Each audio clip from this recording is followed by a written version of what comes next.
itu etika? Etika berasal dari bahasa Yunani, yaitu artinya ethos dengan bentuk jamaknya yakni ta eta, yang berarti kebiasaan, cara berperilaku, dan berarti juga adab. Nah, dalam agama Islam, etika merupakan bagian dari akhlak. Hal ini dikarenakan tidak hanya berkaitan dengan perbuatan manusia secara lahiriah, namun juga keterkaitannya dengan akidah, ibadah, dan syariah dari dalam diri seseorang. Nah, pentingnya kita dalam mempelajari etika di perguruan tinggi, yakni yang menjadi pentingnya mempelajari etika di perguruan tinggi yaitu melahirkan ilmu pengetahuan yang memiliki daya saing. Nah, hubungan ilmu pengetahuan dengan etika yaitu etika merupakan dimensi dari filsafat. Ilmu pengetahuan hubungannya sangat erat kaitannya dengan etika nilai filosofis. Maka dari itu, ketika mempelajari filosofi, lahirlah penilaian kognisi yang dimana adanya penilaian a priori dan penilaian a posteriori. Tujuan dan fungsi etika. Tujuan dari mempelajari etika tersebut adalah untuk mendapatkan konsep mengenai penilaian baik buruk manusia sesuai dengan norma-norma yang berlaku. Pengertian baik yaitu segala perbuatan yang baik, sedangkan pengertian yang buruk yaitu segala perbuatan yang tercela. Etika juga berfungsi untuk dijadikan pedoman di dalam melakukan tingkah laku, menjadi batasan-batasan atas suatu perbuatan yang fungsinya adalah menciptakan suatu ketentraman bagi para individu selaku unsur terkecil di dalam masyarakat. Objek etika. Objek etika pertama itu kebebasan dan tanggung jawab. Manusia mempunyai kebebasan untuk berbuat dan seharusnya manusia itu juga mempertanggungjawabkan perbuatannya. Terdapat hubungan timbal balik antara kebebasan dan tanggung jawab. Sehingga orang yang mengatakan manusia itu bebas, maka dia juga harus menerima konsekuensinya bahwa manusia itu harus bertanggung jawab. Maka dengan demikian dalam etika tidak ada kebebasan tanpa tanggung jawab. Begitu juga sebaliknya, tidak ada tanggung jawab tanpa adanya kebebasan. Objek etika yang kedua yaitu hak dan kewajiban. Hak dan kewajiban manusia merupakan dua sisi mata uang yang sama, keduanya berjalan dengan bersamaan. Konsekuensi dari hak adalah kewajiban, dan konsekuensi dari kewajiban adalah adanya hak kewajiban yang pada dasarnya adalah beban. Sementara hak adalah klaim rasional yang kuat atas terlaksananya suatu kewajiban.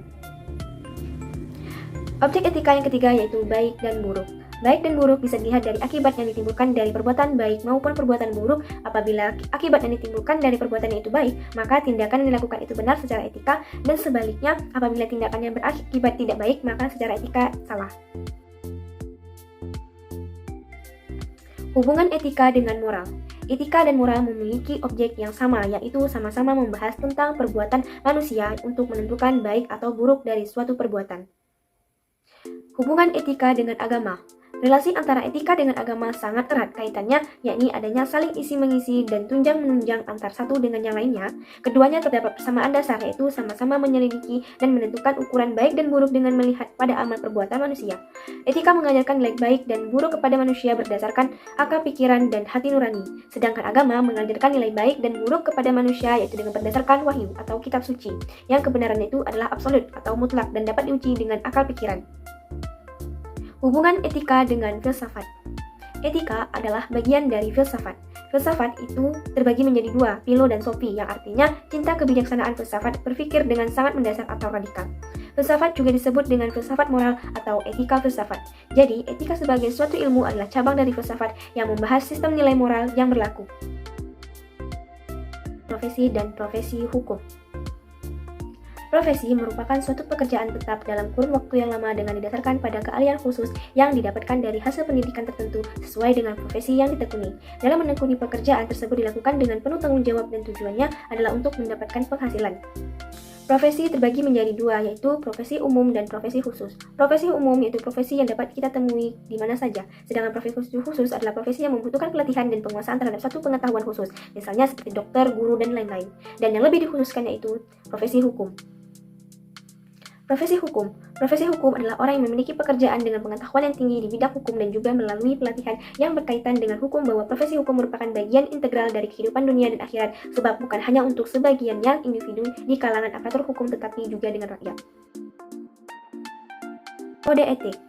Pengertian kode etik profesi. Menurut Bertens pada tahun 1995 menyatakan bahwa kode etik profesi merupakan norma yang ditetapkan dan diterima oleh kelompok profesi yang mengarahkan atau memberi petunjuk kepada anggotanya bagaimana seharusnya berbuat dan sekaligus menjamin mutu moral profesi di mata masyarakat.